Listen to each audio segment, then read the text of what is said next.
श्री शिवाय नमस्तुभ्यम, हर हर महादेव, जय महाकाल। कैसे हैं आप सभी लोग? और आने वाली होली की आप सभी लोगों को बहुत बहुत शुभकामनाएं। ये होली आपके जीवन में उन्नति लाए, तरक्की लाए, आपकी कामनाएं पूरी हो, यही मैं महादेव जी से प्रार्थना करता हूं। देखिए, बहुत सारी कंफ्यूजन आ रही है कि जो होली है वो 13 तारीख को है, 14 को है, और काफी सारे लोग तो ये कह रहे हैं कि 15 तारीख को है। तो होली किस दिन है?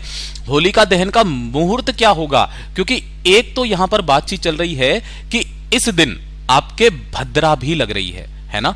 अब भद्रा काल में किसी भी तरीके का कोई शुभ कार्य तो किया नहीं जाता, और जो होलिका दहन है वो तो भद्रा काल में किया ही नहीं जा सकता। तो किस दिन होलिका दहन होगा? होलिका दहन के समय करने वाले कौन कौन से उपाय होंगे?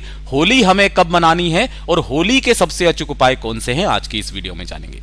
पूज्य गुरु जी की कथा से सुन करके और समझ करके सभी उपायों को और पूरी जानकारी को बहुत अच्छे से आपको बताऊंगा। परंतु उससे पहले आप सबसे एक छोटी सी प्रार्थना, जो लोग पहली बार आए हैं चैनल को सब्सक्राइब जरूर कीजिएगा और वीडियो को लाइक करके देवादिदेव महादेव का कोई सा भी प्यारा नाम कमेंट बॉक्स में लिखना मत भूलिएगा। देखिए, ये जो होली का त्योहार होता है ना, ये किस दिन मनाया जाता है, इस चीज का पहले तो ध्यान रखना कि ये हमेशा फागुन मास के बाद में जो प्रतिपदा तिथि आती है, पूर्णिमा के अगले दिन, उस दिन होली मनाई जाती है। और 2025 में अगर होली और होलिका दहन का मुहूर्त के बारे में बात करें, है ना, तो वो किस दिन किया जाएगा, वो चीज ध्यान से सुनिएगा।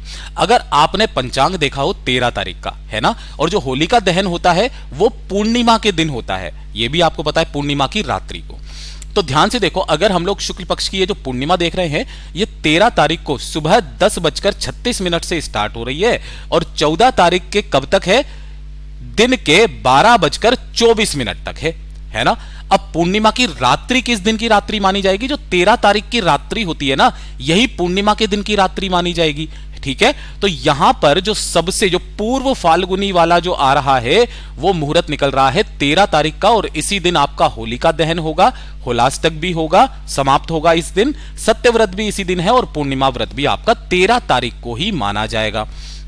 14 तारीख को देखा जाए तो 14 तारीख को जो शुक्ल पक्ष की प्रतिपदा है वो कब लग रही है, तो वो ध्यान से देखो, 14 तारीख को 12:24, जो दिन का 12:24 है दोपहर का, उसके बाद से लेकर के मार्च के 2:33 पर। अब काफी सारे लोग क्या कहते हैं, भैया उदया तिथि के अनुसार अगर देखा जाए तो 14 तारीख को ही क्या मनाया जाएगा, मतलब 15 तारीख को क्या मनाई जानी चाहिए, होली। लेकिन ऐसा नहीं होता है, पूर्णिमा के जस्ट बाद ही होली का जो दिन होता है वो शुरू हो जाता है, जो कि 12:24 के बाद में 14 तारीख से हो रहा है। तो जो होली होगी वो 14 तारीख को खेली जाएगी, रंगों वाली जो होली हम लोग कहते हैं। काफी सारे लोगों को यहां पर कंफ्यूजन आ रही थी कि जो 2025 की होली है वो कब खेली जाएगी, 14 मार्च को खेली जाएगी। कैसे? वैदिक पंचांग के अनुसार फाल्गुनी पूर्णिमा जो है वो 13 मार्च सुबह 10:35 से शुरू होगी और 14 मार्च 12:23 पर समाप्त होगी, और उदया तिथि के कारण 14 जो होगी, 14 मार्च को होली का त्योहार मनाया जाएगा। अब होलिका दहन के बारे में बात कर लेते हैं कि जो होलिका दहन है उस दिन भद्रा भी लग रही है। अब 2025 में भद्रा कैसे लग रही है, किस समय पर लग रही है, तो होलिका दहन किस समय पर होगा, जिस समय पर हमें होलिका दहन वाले उपाय करने हैं, जिनके बारे में आज आगे वीडियो में जानेंगे। तो पंचांग के अनुसार अगर देखा जाए, हिंदू पंचांग के अनुसार, तो जो होलिका दहन है वो 13 मार्च गुरुवार के दिन होगा। और होलिका दहन के लिए जो सबसे जरूरी है, फागुन शुक्ल पूर्णिमा, जो कि तिथि 13 मार्च को सुबह 10:35 से शुरू हो रही है, और 14 मार्च शुक्रवार को दोपहर 12:23 तक रहने वाली है। तो जो होलिका दहन है वहां पर इसी समय से, जो ये 13 मार्च को पूर्णिमा स्टार्ट हो रही है ना, उसी समय से क्या हो रहा है, भद्रा का भी समय स्टार्ट हो रहा है ना। और जो भद्रा है वो सुबह तक चलने वाली है। तो इस चीज को लेकर के कि भैया होलिका दहन किस समय पर होगा, तो वो क्या होगा, ध्यान से सुनिएगा। जो भद्रा है वो 13 मार्च को सुबह 10:36 से लेकर के रात्रि के 11:27 तक रहने वाली है, 13 मार्च को। ठीक है, और तर्क यह भी है कि 13 मार्च को प्रदोष काल में भद्रा होने से होलिका दहन नहीं हो सकता। ठीक, तो जो होलाष्टक होगा होलिका दहन के बाद खत्म माना जाता है। लेकिन यह इस बार ऐसा हो रहा है कि दूसरे दिन 12:24 के बाद में यह खत्म हो जाएगा। तो रात्रि के समय तो हम लोग 14 तारीख को तो होलिका दहन कर नहीं सकते हैं, और इसी वजह से जो पूर्णिमा का व्रत है वो 14 मार्च को होगा, यानी कि व्रत आप उस दिन रखते हो, और इसी दिन दुल्हनडी भी मनाई जाएगी। और लेकिन जो होलिका दहन होगा वो 13 मार्च को देर रात्रि को होगा। उसका शुभ मुहूर्त क्या है, जैसे ही भद्रा खत्म होगी 11:25 पर, उसके बाद से 11:26 से लेकर के रात्रि के 12:30 तक होलिका दहन का प्रारंभ होगा। तो ये पूरी जानकारी थी जिसके बारे में आपको बताना था। टोटल मिलाकर के केवल इतना सा अपने पास में समय बचता है, 11:26 से लेकर के 12:30 का, लगभग 1 घंटा 54 मिनट, ठीक है, सॉरी 64 मिनट। अब बात करते हैं होलिका दहन के अंदर जो हम लोग उपाय करते हैं। होलिका की जो अग्नि होती है वो बहुत ज्यादा पवित्र मानी जाती है, और ये वाली जो अग्नि होती है ना, ये आपके जीवन के जितने भी धन संपदा से संबंधित परेशानियां होती है उन सबको खत्म करती है। सबसे पहले वाले उपाय के अंदर गुरुदेव ने कहा कि अगर आपके पास में ये 3 धातुएं हैं, कौन कौन सी? चांदी है तो थोड़ा सा 1 टुकड़ा चांदी का या 1 टुकड़ा सोने का, या अगर ये भी नहीं है तो लोहे की कील तो होगी, इस तरीके से एक लोहे की कील लेना, और जिस जगह पर भी होलिका दहन हो रहा है उसके नीचे जाकर के इस कील को या फिर उस टुकड़े को गाड़ देना। अगर पहले से लगा हुआ है तो थोड़ा सा कैसे भी करके इसके नीचे उस चीज को रख देना, ठीक है। जब रात्रि के समय यह होलिका दहन होगा, जल जाएगी, है ना, उसके दूसरे दिन आपको वापस उसी स्थान पर जाना है और उस टुकड़े को उठा करके अपने साथ लेकर के आ जाना है। जो भी आपने लोहे का, चांदी का, सोने का रखा है लेकर के आना, और लेकर के आकर किसी भी सुनार के पास जाकर के उसकी एक अंगूठी बनवा लेना, कुछ इस तरीके से, ठीक है ना, बनवा लोगे। और ये अंगूठी जो बनवाओगे होलिका दहन के बाद में जो भी शुक्रवार का दिन पड़े, कब? शुक्रवार का दिन पड़े, मां लक्ष्मी का दिन पड़े, उस शुक्रवार के दिन इसे दूध और केसर के अंदर भिगो करके, है ना, मतलब उसके अंदर साफ करके, पवित्र करके, और इसका लक्ष्मी जी का जो भी मंत्र आपको आता है 108 बार उस मंत्र का स्मरण करके इस अंगूठी को पहन लेना। गुरुदेव ने कहा आपके पास कभी भी धन की कमी नहीं होगी महाराज, आपके ऊपर कभी कर्ज नहीं बढ़ सकता। बहुत अद्भुत और अचूक उपाय है, जरूर कीजिएगा। जो दूसरा उपाय गुरुदेव ने बताया था ना, ये घर की सुख शांति समृद्धि के लिए था, ये सबसे अचूक उपाय है। आपको इसके लिए क्या चाहिए होंगे? 7 पान के पत्ते, इस तरीके के 7 पान के पत्ते आपको लेना है, ठीक है ना, और इन 7 पान के पत्तों को लेकर के जाना है जिस स्थान पर भी होलिका दहन हो रहा है, ठीक है। अब होलिका दहन तो वहां पर हो रहा है, आपको करना क्या है?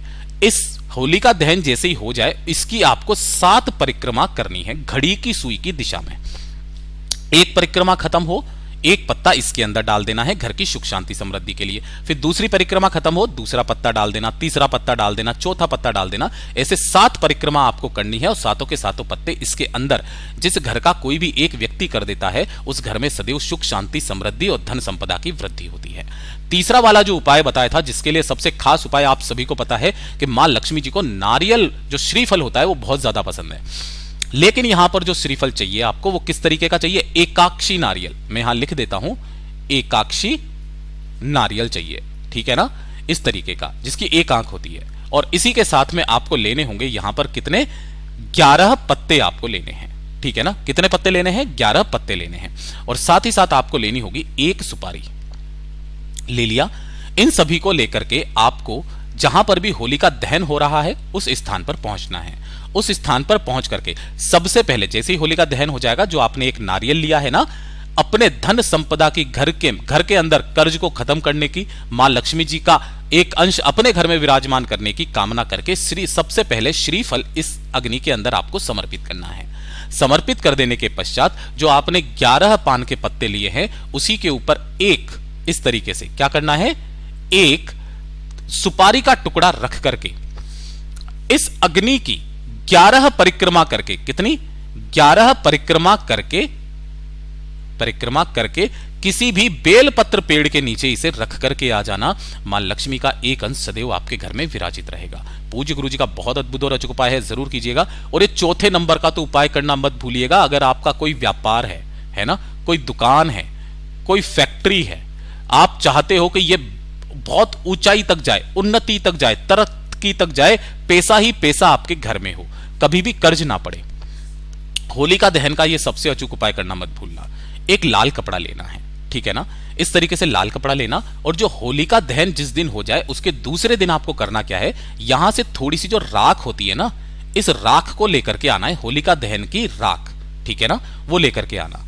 और उसे आपको इस लाल कपड़े के अंदर उस राख को रख देना है। रख दोगे? ये रख दिया आपने। अब इसी के साथ में आपको 3 चीजें और चाहिए। क्या क्या चाहिए? ध्यान से सुनना। सबसे पहले एक चाहिए होगा लक्ष्मी यंत्र, जो ये श्री यंत्र होता है, लक्ष्मी यंत्र, जिसके नीचे ये लक्ष्मी जी का जो मंत्र अगर आपको नहीं आता है तो ये यहां पे लिखा हुआ रहता है, ठीक है ना। ओम श्रीम ह्रीम श्रीम ह्रीम श्रीम कमले कमलालये प्रसीद प्रसीद श्रीम ह्रीम श्रीम ओम महालक्ष्मी नमः, ठीक है। इस मंत्र का ये जो यंत्र है इसे लेना। एक चांदी का सिक्का और 7 पीली कोड़ियां। ये जो पीली कोड़ियां होती है, एक सफेद होती है, एक पीली, पीली कोड़ियां आपको मिल जाएगी, ठीक है ना। इन तीनों चीजों को भी आपको इसी वाली पोटली के अंदर रख देना है। रख दोगे, 7 कोड़ियां भी आपने रख दी है।